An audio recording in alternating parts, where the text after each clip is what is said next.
అయిపోయే రెసిపీ ఏంటండి? మునక్కాయ జీడిపప్పు కూర. ఓకే అండి, దానికి కావాల్సిన ఐటమ్స్ చెప్తారా? ఓకే, మునక్కాయ, టొమాటో, జీడిపప్పు, పచ్చిమిర్చి, ఉల్లిగడ్డలు, కరివేపాకు, కొత్తిమీర, ఆయిల్, తాలింపు గింజలు, అల్లం వెల్లుల్లి పేస్ట్, గరం మసాలా, ధనియా పౌడరు, జీలకర్ర పౌడర్. ఓకే అండి, ఫస్ట్ ఏం చేయాలి? ఫస్ట్ స్టవ్ ఆన్ చేస్తాం. ప్రతి పార్టిసిపెంట్ని నేను ఫస్ట్ ఏం చేయాలని ఎందుకు అడుగుతానో నాకు అర్థం కాదు. అలా ఎలాగో చెప్పే ఆన్సర్ ఒకటే అనమాట, స్టవ్ ఆన్ చేయాలని. రెడీ. ఓకే, ఫస్ట్ ఆయిల్ వేసుకుందామండి. ఆయిలా? ఓకే, వేసేసేయండి.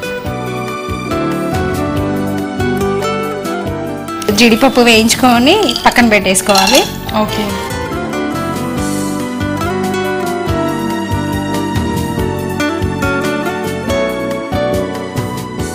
మీరు స్కూల్లో టీచర్గా వర్క్ చేస్తానంటున్నారు కదా, ఏ క్లాస్ నుంచి ఏ క్లాస్ వరకు పిల్లలకి టీచ్ చేస్తారు? ఫస్ట్ టు ఫిఫ్త్ తెలుగు చేస్తానండి. అడ్మినిస్ట్రేషన్ డిపార్ట్మెంట్లో ఉంటాను ఎక్కువగా. ఓకే, బాగా గోల్ చేస్తారండి మీ పిల్లలు? ఫుల్గా. కొడతారా మరి మీరు? కొట్టనండి, టీచర్ అంటే పేషెన్సీ ఎక్కువగా ఉండాలి కదా. అవునా, మీకు పేషెన్సీ ఎక్కువగా ఉంటే మీరు తొందరగా పేషెంట్ అయిపోతారండి.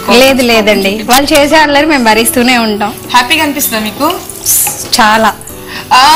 మేడం నాకు టాయిలెట్ వస్తుంది, మేడం నాకు ఆకలిస్తుంది, అలా ఏడుస్తారు, లేదా ఇంకా బాగా గోల్ చేస్తారు? లేదండి, అలా చేయరు, అడుగుతూ ఉంటారు. మేడం నేను వాష్రూమ్కి వెళ్తాను అంటారు. 1 by 1 వెళ్ళండి అని చెప్తూ ఉంటాం. మొత్తం బ్యాచ్ ఒక్క స్టార్ట్ చేస్తే మొత్తం అందరూ స్టార్ట్ చేస్తారా? స్కూల్ డేస్ లో అంతే, ఒక్కళ్ళు ఎవరైనా స్టార్ట్ చేయడం ఆలస్యం, మిగిలిన వాళ్ళందరూ కూడా నుంచుంటారు అనమాట. మేడం వాష్రూమ్, మేడం వాటర్ అని చెప్పి. సెకండ్ ట్యూషన్ టైమ్స్ ఉంటాయి కదా, అవైతే అంతే అయిపోయేవి. ఇప్పుడు అవన్నీ గుర్తొస్తుంటే ఫన్నీగా అనిపిస్తుంటుంది. సో మీరు మీ స్కూల్ డేస్ లో ఎప్పుడైనా అలా చేశారా? ఫుల్గా. నేను చదువుకునేటప్పుడు ప్రైవేట్ స్కూల్స్ లేవండి, తక్కువ. గవర్నమెంట్ స్కూల్లోనే చదువుకున్నాను నేను. ఓకే, చేసిన పాపం ఊరికే పోతుందండి. మీరు చేసిన మీ పిల్లల రూపంలో మిమ్మల్ని పీడిస్తుంది. పిల్లలు అల్లరి చేస్తే బాగుంటుందిలేండి. వాళ్ళకి ఎంత ఫ్రీడమ్ ఇస్తే వాళ్ళంతా మనతో క్లోజ్ గా ఉంటారండి పిల్లలు. అవును, అందులో ఇప్పుడున్న పిల్లలు ఏంటంటే కొంచెం బెదిరించి అలా చెప్పామంటే అసలు మాట వినరండి. వాళ్ళు కొంచెం బుజ్జగించి చెప్పాలన్నమాట ఏదైనా. అవును.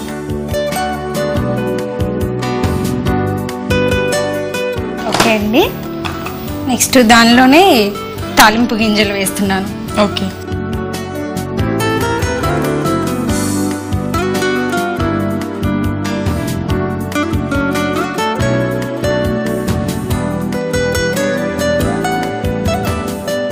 ఇప్పుడు ఈ ఛానల్స్ వచ్చినాక వంట ఈజీ అయిపోయిందండి. పిల్లలకి, చదువుకునే పిల్లలకి చాలా చాలా ఈజీ అయిపోయింది. ఏదంటే అది చూసుకుంటూ చేసేసుకుంటున్నారు. అవును, ప్రాబ్లం చాలా పోయిందండి. ఇంతకుముందు పెద్దోళ్ళ దగ్గర ఇది నేర్చుకోవాలి వాళ్ళని అట్లా చేసేది, ఇప్పుడు మాత్రం చాలా ఈజీ అయింది.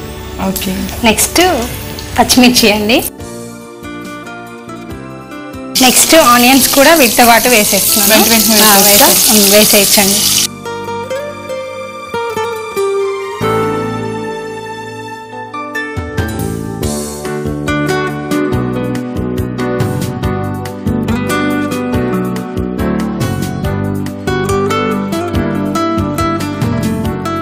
కొంచెం కరివేపాకండి. ఓకే,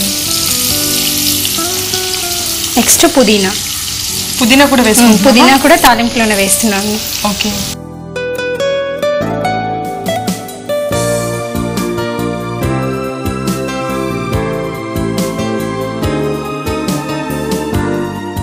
కొంచెం పసుపు.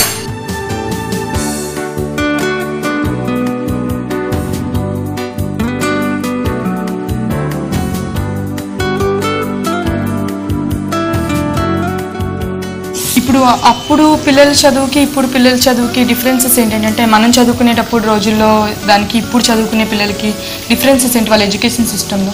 చాలా తేడా ఉందండి. మనం చదువుకునేటప్పుడు టీచర్స్ మామూలుగా వాళ్ళు నేర్చుకున్నది అలా చెప్పడం జరిగింది. ఇప్పుడు అంతా డిజిటల్ అయిపోయింది కదా, కంప్యూటర్ టీచింగ్ అయిపోయింది అంతా. సో ఇప్పుడు చెప్పడమే కొంచెం కష్టంగా అనిపిస్తుంది. అండ్ అలా లేదు, అటువంటిది ఏమీ లేదు. కాకపోతే ఇప్పుడు పిల్లల జనరేషన్ మారుతుంది కదా, చాలా స్పీడ్గా ఉన్నారు పిల్లలు, మనకంటే కూడా స్పీడ్గా ఉన్నారు. నెక్స్ట్ అల్లం వెల్లుల్లి పేస్ట్ అండి. ఓకే, ఇంతకు ముందు మనకి ఏదైనా ఒక క్వశ్చన్ చెప్తే మాక్సిమం ఒక డౌట్ వచ్చేదేమో, బట్ ఇప్పుడు వాళ్ళు ఏదైనా ఒక థింగ్ చూసారంటే, ఒక ఏనుగుని చూసారంటే ఏనుగు గురించి వాళ్ళకి ఒక 100 క్వశ్చన్స్ వస్తాయి అనమాట మైండ్ లో. వాళ్ళకి ఎక్కడి నుంచి అన్ని క్వశ్చన్స్ వస్తాయి కూడా అర్థం కాదు. క్వశ్చన్ వెంట క్వశ్చన్ వస్తూనే ఉంటాయి. రీసెంట్ గా నేను ఒక బాబుని చూసాను. సో వాళ్ళు యుఎస్ నుంచి వచ్చారంట. సో ఆ బాబు అయితే ఎలిఫెంట్ ని చూసాడంట జూలో. మనం ఎందుకు జూలో ఉండకూడదు, ఎలిఫెంట్ ఎందుకు జూలో ఉంటుంది, మనం జూకి వెళ్ళినప్పుడు దాన్ని లోపల పెట్టి మనం బయట ఎందుకు ఉంచారు, అసలు తను కుక్క బయట తిరుగుతుంది కదా, ఎలిఫెంట్ కూడా బయట తిరగచ్చు అంటే వెంటనే తనకి ఎన్ని క్వశ్చన్స్ వచ్చినాయంటే, ఇన్ని క్వశ్చన్స్ అడుగుతున్నాడు ఏంట్రా బాబో అనుకున్నాను పిల్లల్ని చూసి. ఓకే అండి, అల్లం వెల్లుల్లి పచ్చివాసన పోయేంత వరకు వేయించాలి. ఓకే, నెక్స్ట్ మునక్కాయ ముక్కలు వేసేద్దామా.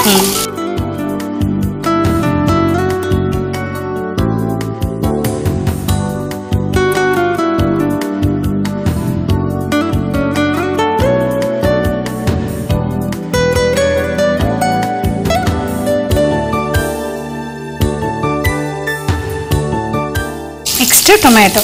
ఓకే,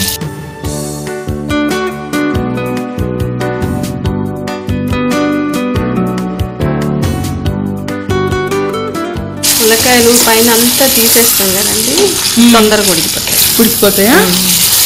ఓకే, నెక్స్ట్ దీనిలో కొంచెం ధనియాల పౌడర్ అండి. ఓకే,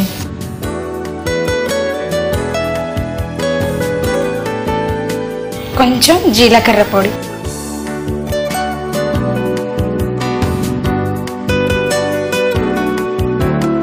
కొద్దిగా కారం. ఆల్రెడీ అల్లం వెల్లుల్లి పేస్ట్ వేసాము, పచ్చిమిర్చి కూడా ఉన్నాయి కదా, కారం కొంచెం చూసుకొని వేసుకోవాలి. ఓకే, స్పైసీ కావాలనుకున్న వాళ్ళు వేసుకోవచ్చు, కొంచెం లో స్పైసీ వాళ్ళు తక్కువ వేసుకోవచ్చు.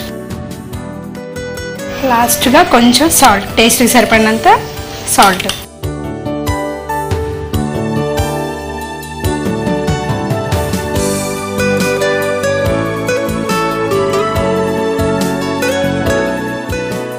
కొంచెం దీంట్లో వాటర్ యాడ్ చేస్తే ఉడికిపోతుంది.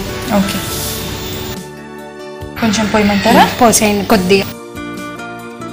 ఓకే,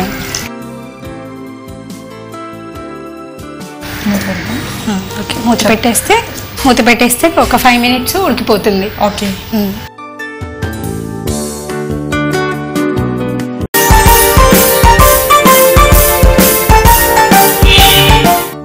సరే చూద్దామండి ఉడికిందేమో.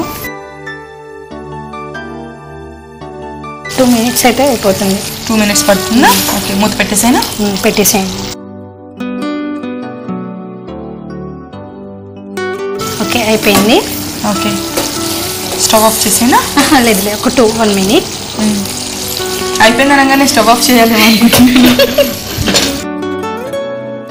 నెక్స్ట్ కొంచెం గరం మసాలా వేయాలండి. ఓకే,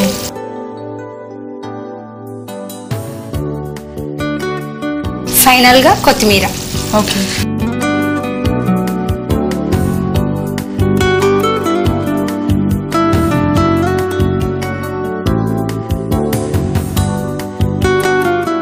చివరిగా జీడిపప్పు వేసేసి ఒక 1 minute ఉంచేస్తే సరిపోతుందా? ఓకే,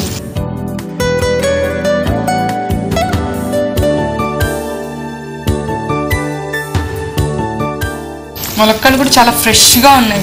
సో చాలా ఫాస్ట్గా. ఈటీవీ అభిరుచి వాళ్ళ కోసం కష్టపడి తెచ్చామండి. ఇది సీజన్ కూడా కాదు. అవునా? ఎక్కడా దొరకలే ఖమ్మంలో మార్కెట్లో. తెలిసిన వాళ్ళ ఇంట్లో ఉంటే అడిగి తీసుకొచ్చాం. అవునా?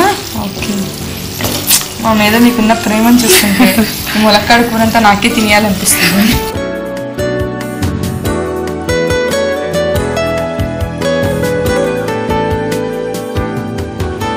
ఓకే అండి, ఊరూరు తిరుగుతూ మా ఊరు వచ్చినందుకు చాలా థ్యాంక్స్ ఈటీవీ వారికి. మా ఊరి రుచి కూడా టేస్ట్ చేసి చెప్పండి. ఓకే అండి, మీరు ఇంత మంచి కవిత్వం చెప్పిన తర్వాత నేను టేస్ట్ చెప్పిన ఎలా ఉంటాను? కవిత్వం కాదండి, మీరు మా ఊరి రుచిలోని ప్రతి ఊరి రుచి టేస్ట్ చూపిస్తున్నారు కదా మా అందరికి. తెలియని ప్రాంతాలే ఈనాడు వాళ్ళు మన ప్రాంతాల రుచులే కాకుండా, రాష్ట్రాల రుచులే కాకుండా, దేశీయ రుచులే కాకుండా విదేశీ రుచులు కూడా చూపిస్తున్నారు కాబట్టి మేము మా ఊరు రుచి చూపిస్తున్నాం. ఓకే అండి, మీ ఊరు రుచి చూపించారు కాబట్టి మీ ఊరు రుచిని ఇప్పుడు నేను టేస్ట్ చేసేబోతున్నాను. ఓకే,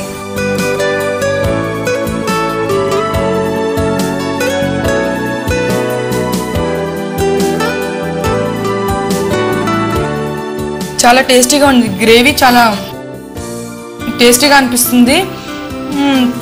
జీలకర్ర పొడి వేయడం వల్ల అనుకుంటా అండి, అంటే మామూలుగా మనం తాలింపులో జీలకర్ర వేసుకుంటూ ఉంటాము, మేబీ ఆ పొడిలో అవన్నీ వేయడం వల్ల ఇంకొంచెం టేస్ట్ చేంజ్ అవుతుంది, ఇంక్రీజ్ అయింది అనమాట. ఉన్న టేస్ట్ కి అది ఇంక్రీజ్ గా కనిపిస్తుంది. టేస్ట్ చాలా బాగుందండి.